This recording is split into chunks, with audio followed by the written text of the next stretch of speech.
Hello students, I'm Belle. Today I'm going to discuss about Lesson 3, Information Literacy.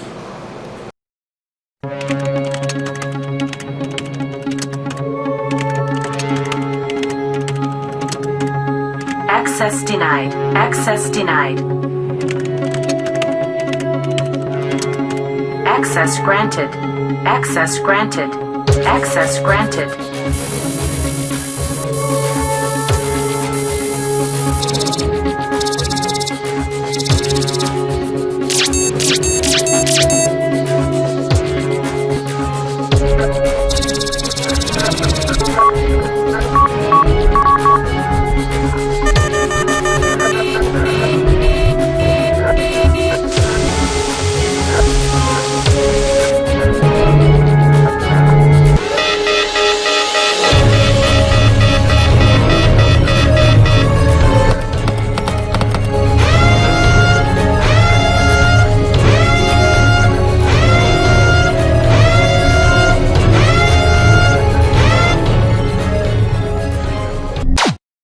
A well-informed person would know what to do at certain situations, but you may get into trouble or hurt yourself if you lack the necessary information.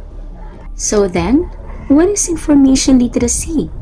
Since that this is the most important thing that we should always remember, especially what we do nowadays is almost reading. Now, let's emphasize the importance of information literacy.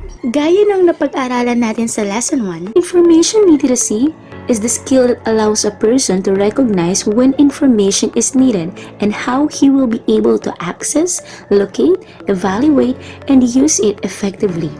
Since you already know what is information literacy, so now, how to become a well-informed individual? First, reading books and other printed material. It can make you a well-informed student. Aside from learning things that you study in school, you can also find and discover interesting things through reading. Lalo na sa panahon ngayon, wala tayong physical class dahil sa pandemic, right? So para matuto ka, kailangan mong magbasa.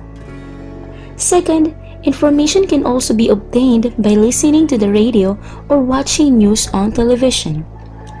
News channels nowadays do not only highlight current events, also other matters of curiosity, such as medical tips and breakthroughs.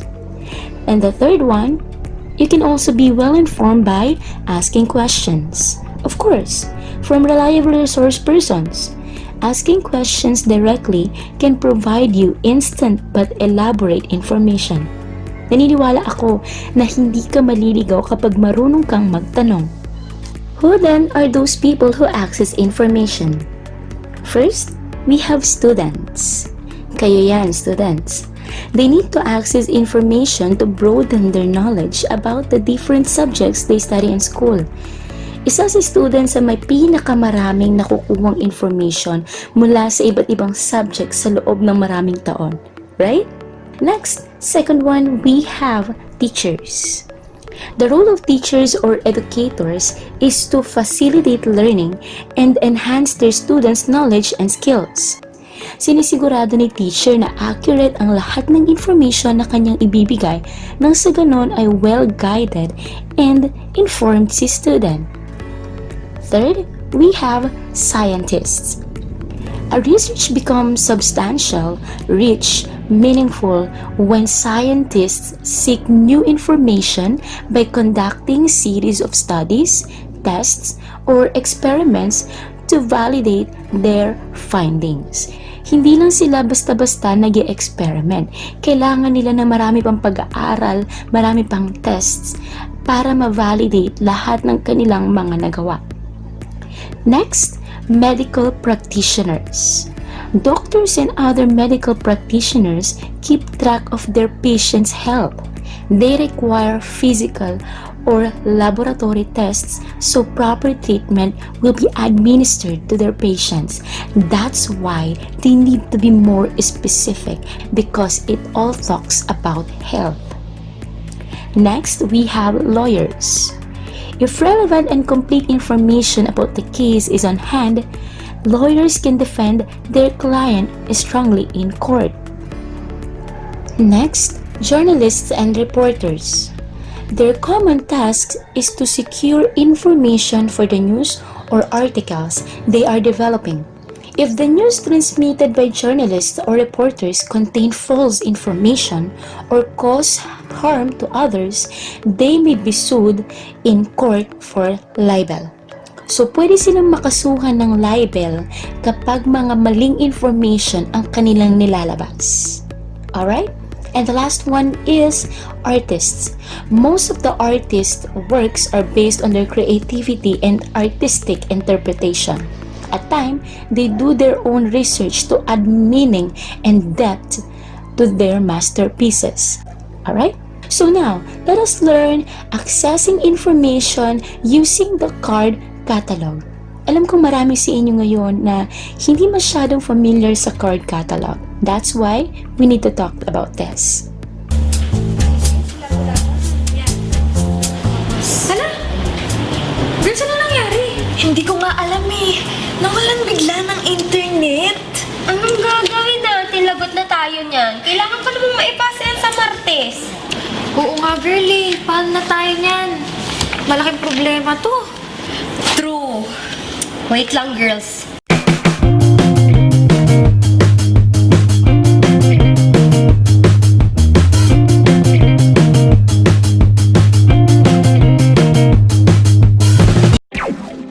The most traditional way on how one can locate or access information is by visiting the library. When you go to the library, you have to check the card catalog to locate the book that you need. Si card catalog yung makakatulong sa'yo sa library para mahanap yung mga resources na gusto mong hanapin. So, card catalog.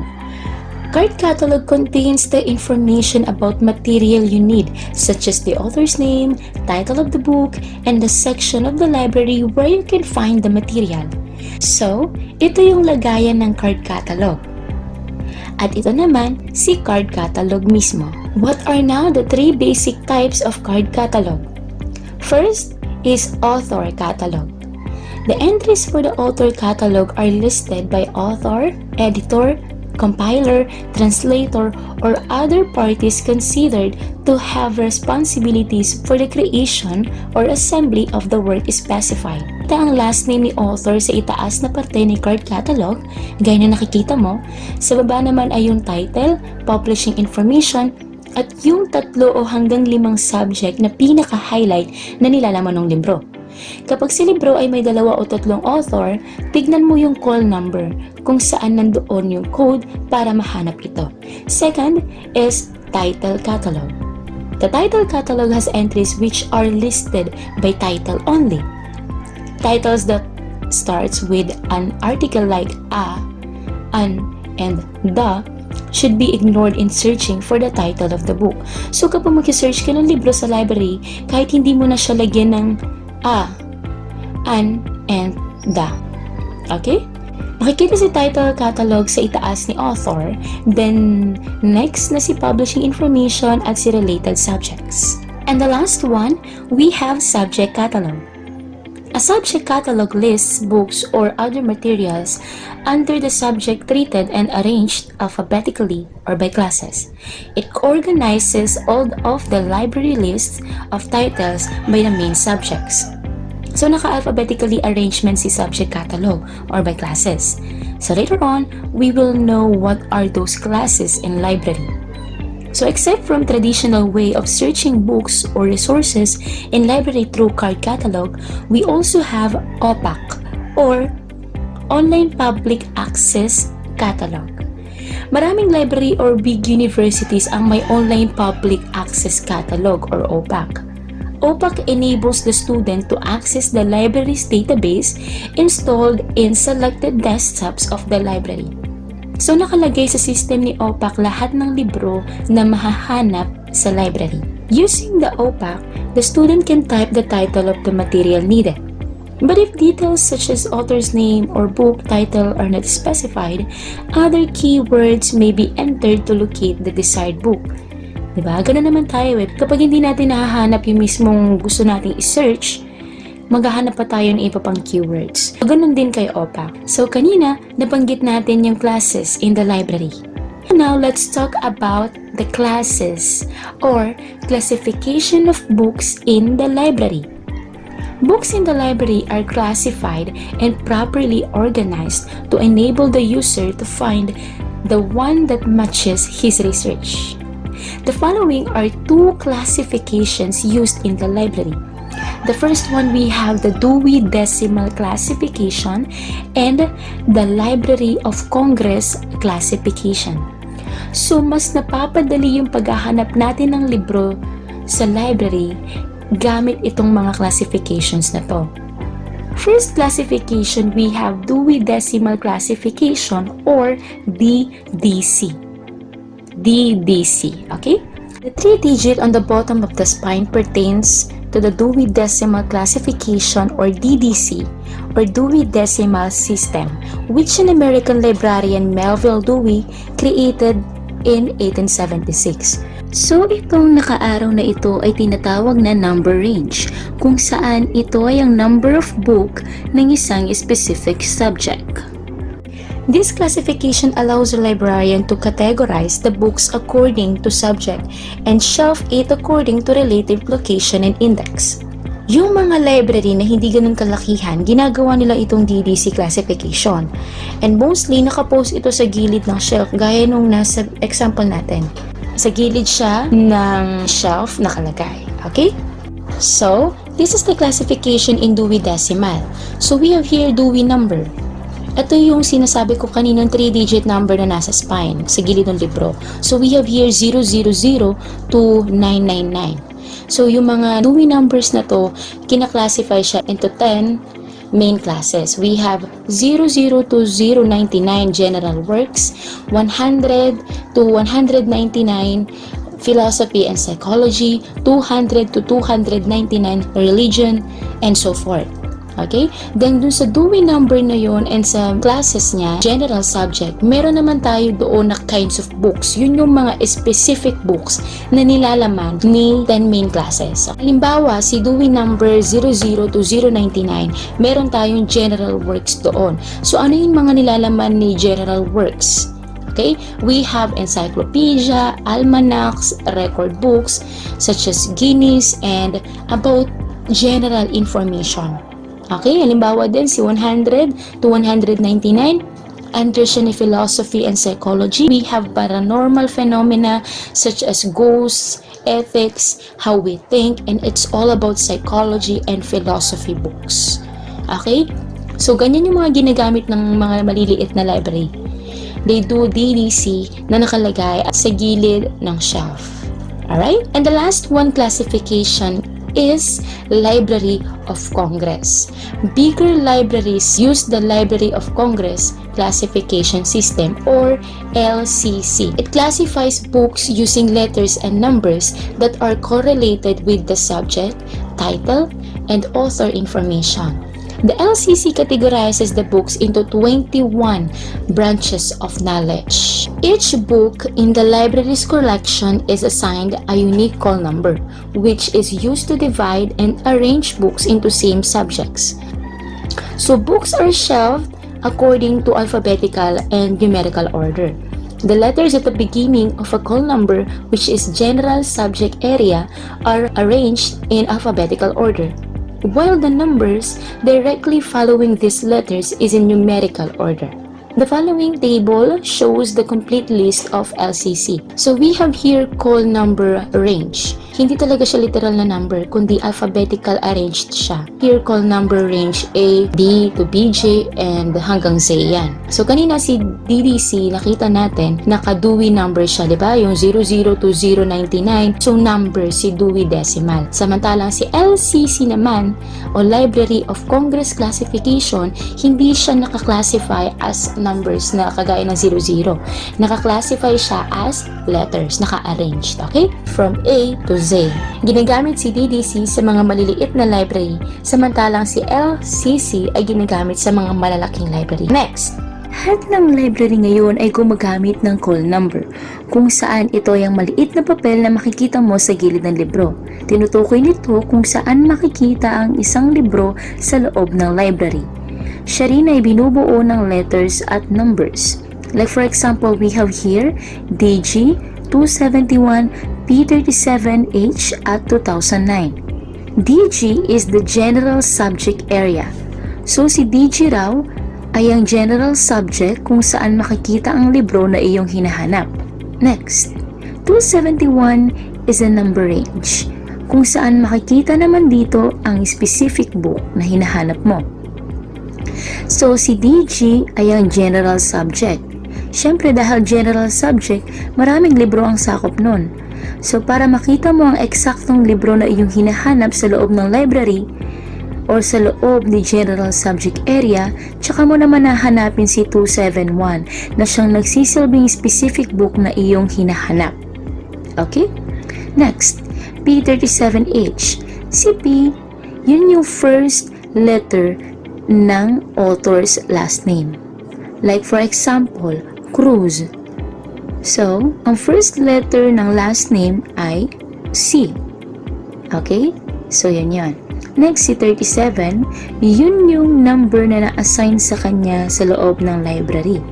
So, kung may 37, syempre may 38, may 39, and so forth. And next, si H.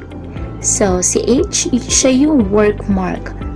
Usually contains first letter of the title ng libro. So, yun yung work mark o kadalasan ito yung first letter ng title ng libro. At last, si 2009, siya naman yung kung kailan pinublished yung libro. Okay? Since that we already know the different classifications of the books in the library and how they arranged, let us talk now about the sections of the library.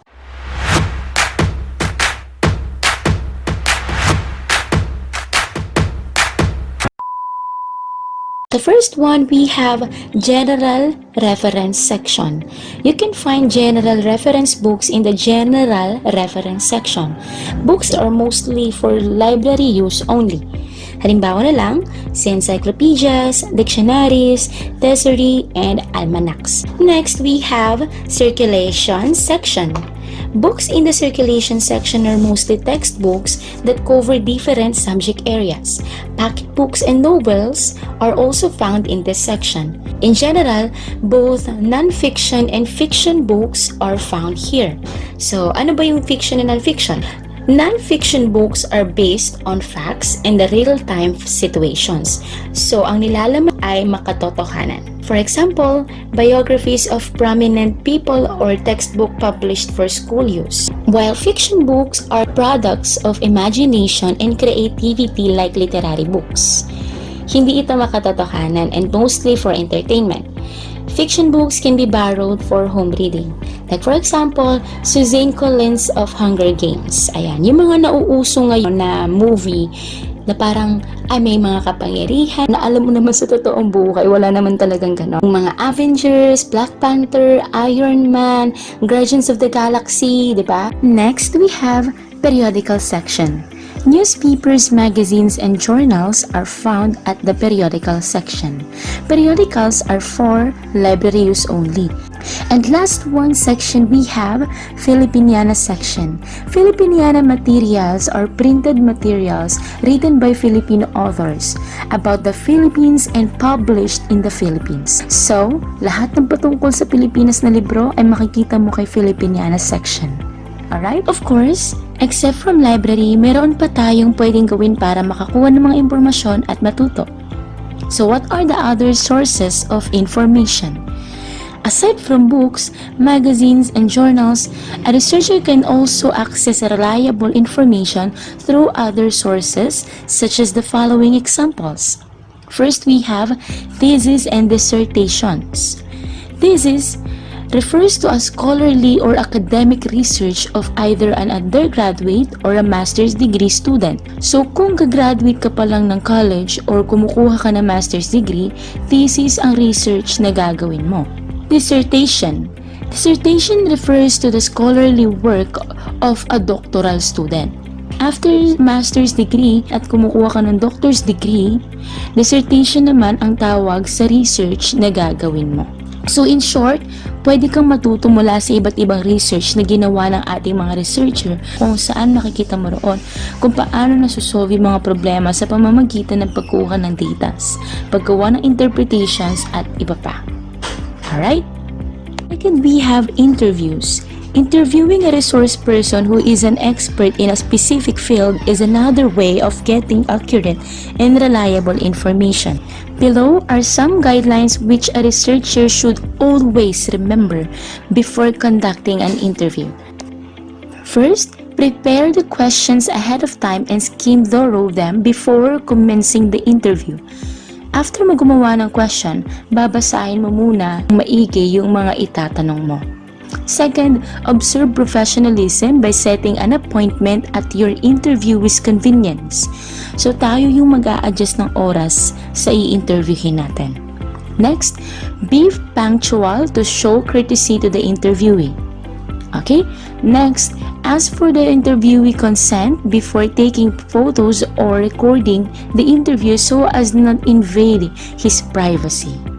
So, na-topic na natin ito ng lesson 1 that everyone has a right of privacy.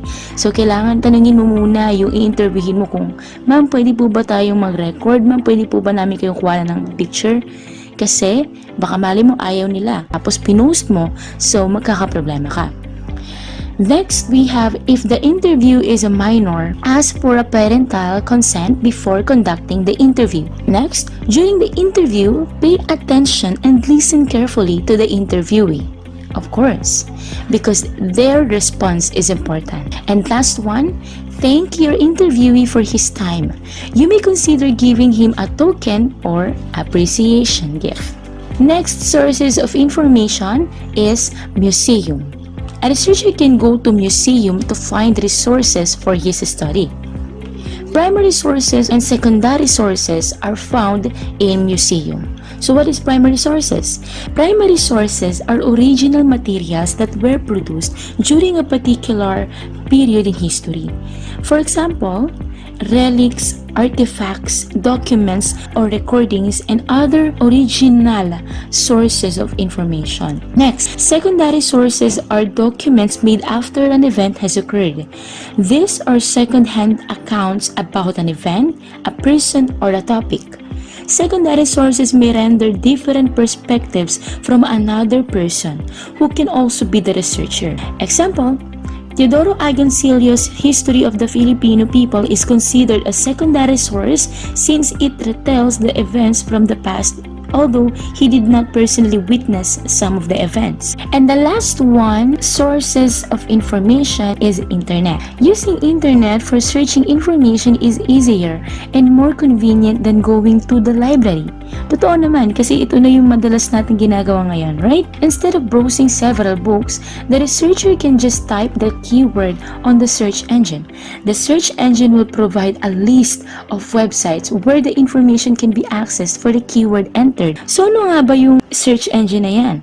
The search engine. A search engine is a program capable of searching documents in the web using specific keywords. It displays a list of websites when keywords are entered in the search field. So, these are the examples of search engine. At ang madalas natin ginagamit dito ay si Google.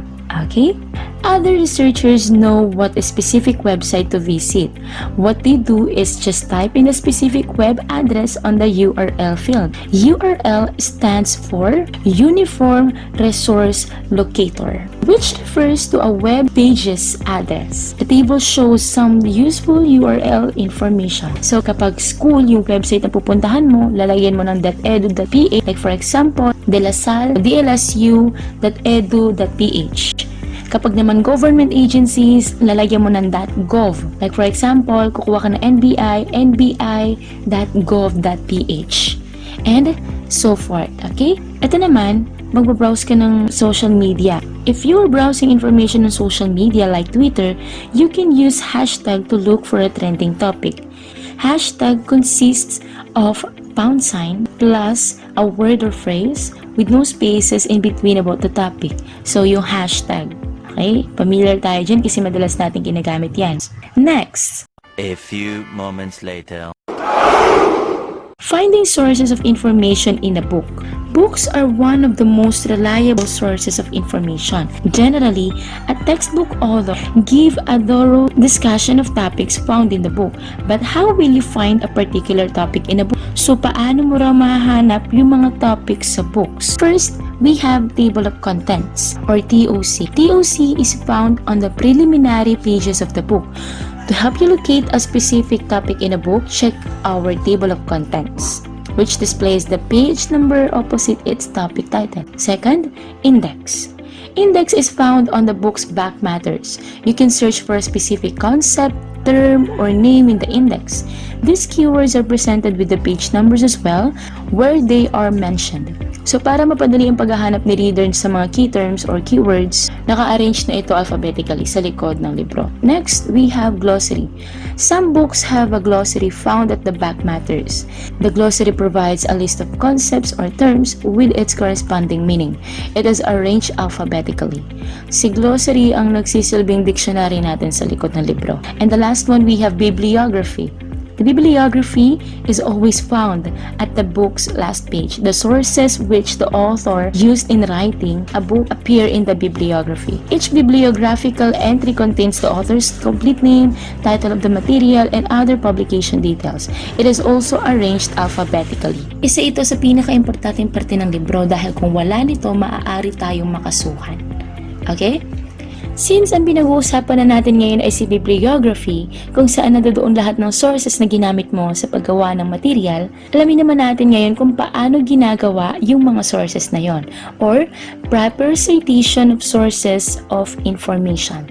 Textbook authors and other non-fiction writers are expected to present accurate and useful information.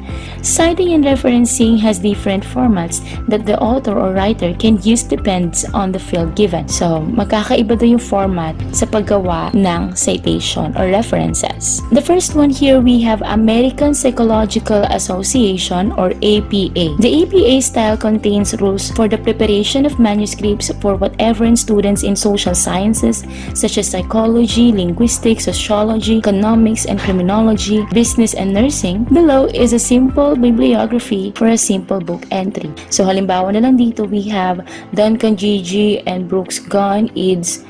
1997, Consequences of Growing Up. So yan. Paano to ginagawa? Yung ganitong APA format. First, kailangan mong malaman kung sino yung author ng libro. Etong first one na to na si Duncan hanggang dun sa last part na J, ito yung author ng libro. Last name ni author, tsaka yung first letter ng first name niya. Itong naka-open close in parenthesis na 1997, ito yung year kung kailan pinublish yung libro. Next naman ni year published ay yung title ng libro. Consequences of Growing Up Poor. Mostly ay naka-italized siya. Tapos next nun, yung lugar kung saan siya ginawa. Halimbawa lang nito sa New York. New York, tapos may initial siya na NY. Yung iba hindi na nilalagyan ng initials. Then next ay colon, tapos kung saang publication siya pinublish yung material. Halimbawa ito si Russell Sage Foundation or si Lorimar Publication House. Ayan, yung mga publication. Sila yung nasa last part. Si APA format ay hinihiwalay itong formats na to by periods. Okay, napapansin mo, sa may author, period, tapos year published, period, title, period, yung place. Ang kaibahan lang after ng place, colon, tapos yung pangalan ng publication, kung saan siya print or kung saan siya produce. Okay? Okay. Next, we have here the Chicago Manual of Styles or CMS. The CMS contains rules on preparing the manuscript for publication, including grammar usage and documentation. It has two documentation styles. First, the Notes Bibliography System or NB is used in literary, history, and the arts, while the Author Date System is prepared in social sciences. Below is a simple bibliography for a simple book entry. Ibang-iba yung format ni CMS kay APA format. Kasi usually, yung style ni CMS ay footnotes or endnotes pag magsasite ng some piece of material. In the third one, we have Modern Language Association or MLA. The MLA style is commonly used in writing papers and citing sources within liberal arts and humanities, such as English studies, language and literature, and cultural studies. Below is a sample bibliography for a simple book entry. So dito naman, nakita natin yung pagkakaiba ni MLA doon sa dalawang diniscuss natin kanina. So, mostly ginagamit ko si MLA sa mga research papers ng liberal arts and humanities. Next, let us learn identifying relevant information. Aside from knowing where to access information, a researcher should know how to identify if the gathered information is significant. Not all connected to the topic are significant. We still need to do things for us to know how to gather and relevant information. So, are some guidelines on how to analyze if the information from these sources is useful or not. First, in printed materials. Check the author's profile at the back cover of the book to know if he has expertise on the material written. You can also check the preface to have an overview of the book's framework. For thesis and dissertations, you can check the abstract or a brief description about the study. You can also verify information about the book's publisher. Well-established publishers are known for releasing quality books. Okay? So kapag printed materials, kadalasan sa likod ng libro ay mayroong nakalagay doon na background the author. So pwede mong tignan yung part na yun para malaman mo kung yung mga nakasulat ba sa libro na yun ay relevant. Because quality books are meant for quality authors, okay? Next, in films. Apart from checking out of the review for a film, you should also check the profiles of the director and scriptwriter. Pwede mong i-check yung profile din ni director at ni scriptwriter. Last one, in interview. When interviewing people for a feature article, look for experts who have actual experience to ensure that the information you will acquire is accurate and reliable. Siyempre, pag mag-i-interview ka, ang hahanapin mo na yung may experience kasi alam mo na accurate and reliable yung mga ibibigay nila sa iyo na information. Overall, check if the information you have gathered is aligned to the purpose and objectives of the research being undertaken. This way, you can determine if the information collected are relevant and substantial. I-check natin kung nasasakop pa ba ito ng objectives at purpose na research or writings natin. Nang sa ganon, ang talagang kukunin natin ay yung mga importante lamang. So here we have how to communicate information. People communicate or convey messages either by talking or writing. For example, news can be transmitted orally when we hear it on the radio. Information can also be conveyed visually. Halimbawa, when watching movies or plays, as the audience can vividly see and hear the presentation. Kaya nga tayo iyak kapag scenes na diba na nakakaiyak sa mga sinehan kasi nakikita mo at naririnig mo yung presentation, diba? Malinaw sa'yo yung story. Next, students communicate information to their teachers when they recite in class or submit their written output, such as assignment and term papers. Next, performers carry out portrayals when they act, sing, or dance. Directors express their thoughts through their films. Writers and journalists articulate their ideas when writing books or news articles. And last one, artists elaborate their views through their artworks. Since that we already know the different and other sources of information, how to look for relevant information, how to access information in the library using card catalog and classifications, proper citing of references, and so forth. So let us learn the ethical use of information. Citing of sources in form of footnotes, endnotes, and bibliography is the ethical way of declaring and protecting the intellectual property of an individual. So what are the things we need to know and remember so that we can prevent copyright infringement and plagiarism when doing our masterpieces? First, citation. A researcher uses citations to inform the readers that certain text or ideas on how work came from another source. Gumagamit tayo ng citation para malaman ng iba na yung ibang information sa loob ng ginagawa nating research o material ay hindi lang sa atin. Okay? And that is a kind of respect doon sa mga pinagawa na natin na information. Second, what is plagiarism? It is a form of stealing by not recognizing the original owner of the work and claiming the material as his own. Third, there's copyright. The copyright protects the owner, who can either be the author or the publisher, of his exclusive legal rights for the use and distribution of an original work, which cannot be reproduced without his permission. Next, we have intellectual property. It pertains to the output of a person's intellectual pursuit, such as his or her literary and artworks, inventions, logos, symbols, and signs, as well as names and images used for commercial purpose or advertisement. And the last one, we have public domain and fair use. Public domain, once the duration of the copyright ceases, the work becomes available for public domain. It means when the copyright is already expired, without renewing it by the owner, it is now open for public use. In the next one, we have fair use. Fair use refers to the limitations and exemptions of the rights that are given by the copyright law to the owner of a work. These limitations and exemptions are applicable when the copyrighted material are used for criticism, research, news reporting, parody, and teaching. And with this provision, people who wants to use the copyrighted material will no longer need to ask permission to the respective owner. So in the further lesson, we will be more particular in this ethical use of information. So that's it. Here are the references we used in our lessons.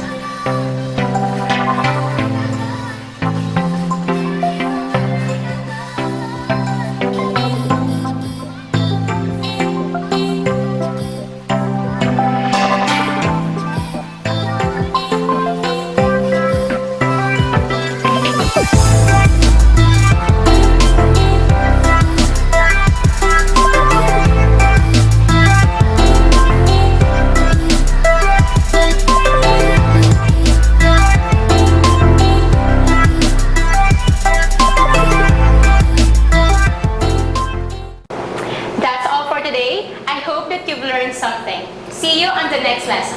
Bye! Happy learning at home with lessons made easy by Olivarian GOTEACH.